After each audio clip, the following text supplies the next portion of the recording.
হজরত আলী ও কাজী সুরাইহের ন্যায় বিচার। হজরত আলী রাদিয়াল্লাহু আনহু একবার তার প্রিয় বর্মটি হারিয়ে ফেললেন। কিছুদিন পর জনৈক ইহুদির হাতে সেটি দেখেই চিনে ফেললেন। লোকটি কুফার বাজারে বর্মটি বিক্রয় করতে এনেছিলেন। হজরত আলী তাকে বললেন, এ তো আমার বর্ম, আমার একটি উটের পিঠ থেকে এটি পড়ে গিয়েছিল। ইহুদি বললেন, আমিরুল মোমিনিন, ওটা আমার বর্ম এবং আমার দেখলেই দখলেই রয়েছে। হজরত আলী এবার বললেন, এটি আমারই বর্ম, আমি এটাকে কাউকে দান করিনি, বিক্রয়ও করিনি, এটি তোমার হাতে কিভাবে গেল? ইহুদি বললেন, চলুন কাজীর দরবারে যাওয়া যাক।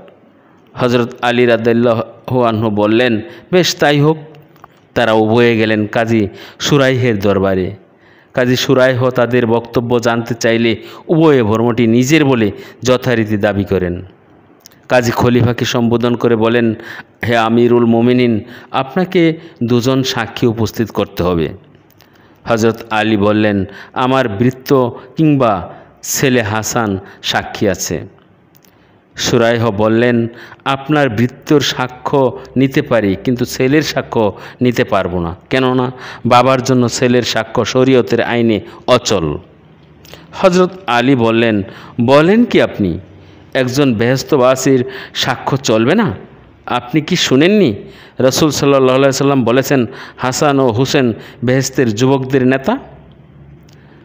সুরাইহি বললেন, শুনেছি, তবু আমি বাবার জন্য ছেলের সাক্ষ্য গ্রহণ করব না। অনন্য পায় হজরত আলী ইহুদিকে বললেন, ঠিক আছে, বর্মটা তুমিই নিয়ে যাও, আমার কাছে এই দুইজন ছাড়া আর কোনো সাক্ষী নেই। ইহুদি তৎক্ষণাৎ বললেন, আমি স্বয়ং সাক্ষী দিচ্ছি যে ওটা আপনারই বর্ম। কি আশ্চর্য, মুসলমানদের খলিফা আমাকে কাজীর দরবারে হাজির করে আর সেই কাজী খলিফার বিরুদ্ধেই রায় দেন। এমন সত্য ন্যায়ের ব্যবস্থা যে ধর্মে রয়েছে, আমি সেই ইসলামকে গ্রহণ করেছি। আর সিফিন যুদ্ধে যাওয়ার সময় আমি খলিফার পিছু পিছু যাচ্ছিলাম, হঠাৎ তার উটের পিঠ থেকে এই বর্মটি পড়ে গেলে আমি তা তুলে নিই। এবার আলী রাদিয়াল্লাহু আনহু বললেন, বেশ, তুমি যখন ইসলাম গ্রহণ করেছ তখন ওটা তোমাকে উপহার দিলাম। এই ঘটনার কিছুকাল পর ইহুদি লোকটি হজরত আলীর নেতৃত্বে খারিজিদের সঙ্গে যুদ্ধে শহীদ হন। আরেকটি গল্প, এগুলি সাধারণত একেবারে সাহাবীদের বাস্তব জীবনের কাহিনী। মূলত সদ্য বিবাহিত সাদ রাদিয়াল্লাহু আনহু এর শাহাদত বরণ। সাদ আল আসওয়াদ আল সুলুমি রাদিয়াল্লাহু আনহু ছিলেন গরিব, গায়ের রং কালো, কেউ তার কাছে মেয়ে বিয়ে দিতে রাজি হইতো না। সাদ রাদিয়াল্লাহু আনহু একদিন রাসূল সাল্লাল্লাহু আলাইহি সাল্লামের কাছে দুঃখ করে বলছিলেন, হে রাসূলুল্লাহ, আমি কি জান্নাতে যাব? আমি তো নিচু মাপের ইমানদার হিসেবে বিবেচিত হই, কেউ আমার কাছে নিজের মেয়ে বিয়ে দিতে চায় না। রাসূল সাল্লাল্লাহু আলাইহি সাল্লাম সাদকে পাঠালেন ইবন আল ওয়াহাবের কাছে। ইবন ওয়াহাব মদিনার নেতাদের একজন, সম্প্রতি মুসলমান হয়েছেন, রূপের জন্য বিখ্যাত তার কন্যাও। সেই কন্যা বিয়ে করবে সাদের মতো একজনকে। স্বাভাবিকভাবেই ইবন ওয়াহাবের প্রতিক্রিয়া ছিল, আকাশকুসুম কল্পনা ছেড়ে বাড়ি যাও। কিন্তু তার কন্যা ততক্ষণে সব শুনে বলে উঠল, বাবা, আল্লাহর রসুল অনুরোধ করেছেন তাকে বিয়ে করার জন্য, তুমি কিভাবে ওনাকে ফিরিয়ে দিতে পারো? এরপর সাদের দিকে ফিরে বলল, রাসূলুল্লাহকে গিয়ে বলে দিন আমি আপনাকে বিবাহ করার জন্য প্রস্তুত। রাসূলুল্লাহ সাল্লাল্লাহু আলাইহি সাল্লাম 400 দিনার মোহরানায় তাদের বিয়ে দিয়ে দিলেন। সাদ বললেন, হে রাসূল, আমি তো জীবনে কোনোদিন 400 দিনার দেখিনি, কিভাবে তা শোধ করব? নবীজি সাদকে বললেন, আলী আল নোমান ইবনে আউফ আর উসমান রাদিয়াল্লাহু আনহু এর কাছ থেকে 200 করে মোট 400 দিনার নিতে।